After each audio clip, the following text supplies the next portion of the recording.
17 bangsa boleh saling memahami saat turunnya Roh Kudus. Begitulah keadaan persekutuan. Bila tiap orang membuka diri untuk dituntun oleh Roh Kudus, maka jangan berharap ada persekutuan bila mana kita tidak mau tunduk menerima pengajarannya. Tetapi kita harus menyadari bagaimanapun tebalnya karat dendam, akar pahit dalam diri manusia, bila dia mengandalkan kuasa Roh Kudus, maka pasti dia dimampukan untuk boleh berdamai. Kita mengingat roh Allah yang ada di dalam diri Yusuf. Dia senantiasa tidak memelihara permusuhan dengan siapapun, walau dia sering menerima perbuatan jahat dari saudara-saudaranya, serta orang-orang yang berinteraksi padanya. Maka pengajaran Tuhan Yesus akan pengampunan pasti tetap kita praktekkan dalam menjalani hidup. Selamat hari Minggu Pentakosta, Bapak, Ibu, Saudara, anak-anak kami yang terkasih. Mari kita bersuka cita dengar-dengaran akan firman Tuhan yang selalu menyegarkan kehidupan kita. Immanuel, kita berdoa. Damai sejahtera Allah yang melampaui segala akal akan memelihara hati dan pikiranmu dalam Kristus Yesus. Amin. Firman Tuhan bagi kita tertulis dalam Kisah Para Rasul 2 ayat 1-13. Ketika tiba hari Pentakosta, semua orang percaya berkumpul di suatu tempat. Tiba-tiba turunlah dari langit satu bunyi seperti tiupan angin keras yang memenuhi seluruh rumah di mana mereka duduk. Dan tampaklah kepada mereka lidah-lidah seperti nyala api yang bertebaran dan hinggap pada mereka masing-masing. Maka penuhlah mereka dengan Roh Kudus. Lalu mereka mulai berkata-kata dalam bahasa-bahasa lain seperti yang diberikan oleh Roh itu kepada mereka untuk mengatakannya. Waktu itu di Yerusalem diam orang-orang Yahudi yang saleh dari segala bangsa di bawah kolong langit. Ketika turun bunyi itu kerumunlah orang banyak. Mereka bingung karena mereka masing-masing mendengar rasul-rasul itu berkata-kata dalam bahasa mereka sendiri. Mereka semua tercengang-cengang dan heran. Lalu berkata, bukankah mereka semua ini yang berkata-kata itu orang Galilea? Bagaimana mungkin kita masing-masing mendengar mereka berkata-kata dalam bahasa kita sendiri, yaitu bahasa kita yang kita pakai di negeri asal kita. Kita orang Partia, Media, Elam, penduduk Mesopotamia, Yudea dan Kapadokia, Pontus dan Asia, Frigia dan Pamfilia, Mesir dan daerah-daerah Libya yang berdekatan dengan Kirene, pendatang-pendatang dari Roma, baik orang Yahudi maupun penganut agama Yahudi, orang Kreta dan orang Arab. Kita mendengar mereka berkata-kata dalam bahasa kita sendiri tentang perbuatan-perbuatan besar yang dilakukan Allah.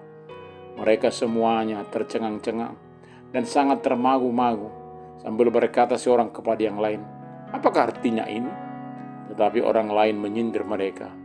Mereka sedang mabuk oleh anggur manis.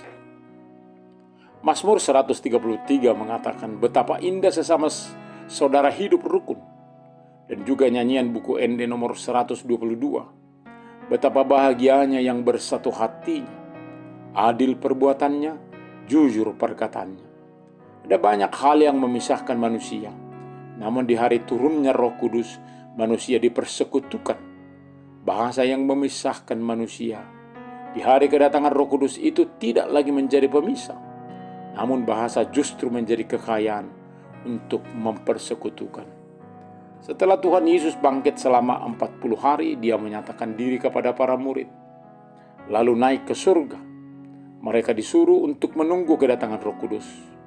Dan setelah 10 hari turunlah Roh Kudus atas mereka. Orang percaya berkumpul, sedang duduk, lalu dipenuhi Roh Kudus. Tampaklah kepada mereka lidah-lidah seperti nyala api yang bertebaran dan hinggap pada mereka masing-masing. Lidah api itu adalah melambangkan kuasa, sehingga mereka dimampukan memberitakan kebesaran Allah. Nyala api juga boleh mensucikan untuk hidup dalam kebenaran. Maka penuhlah mereka dengan Roh Kudus.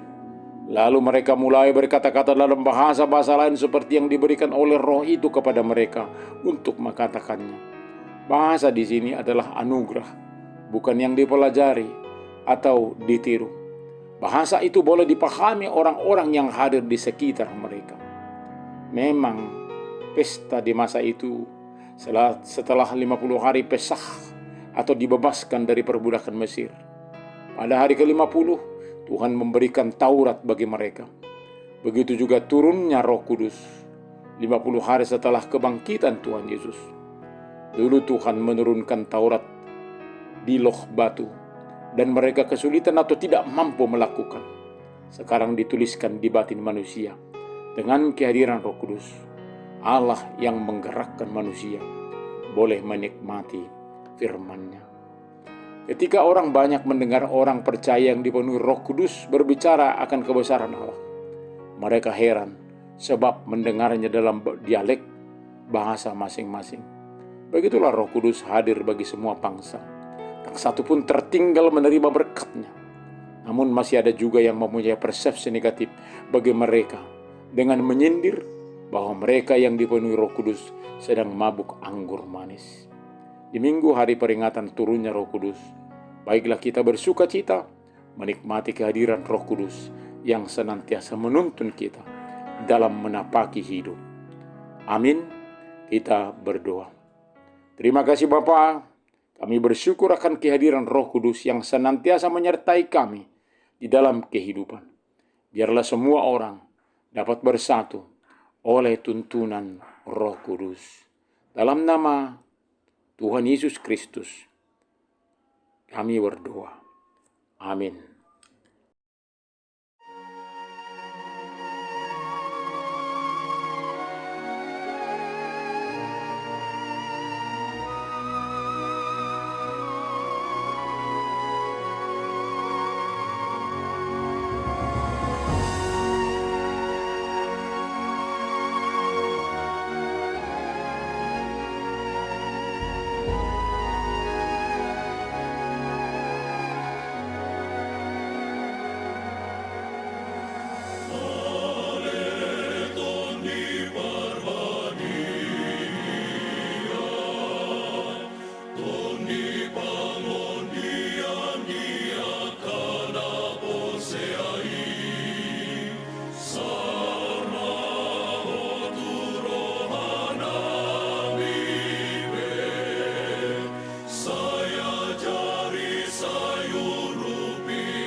Terimalah berkat Allah.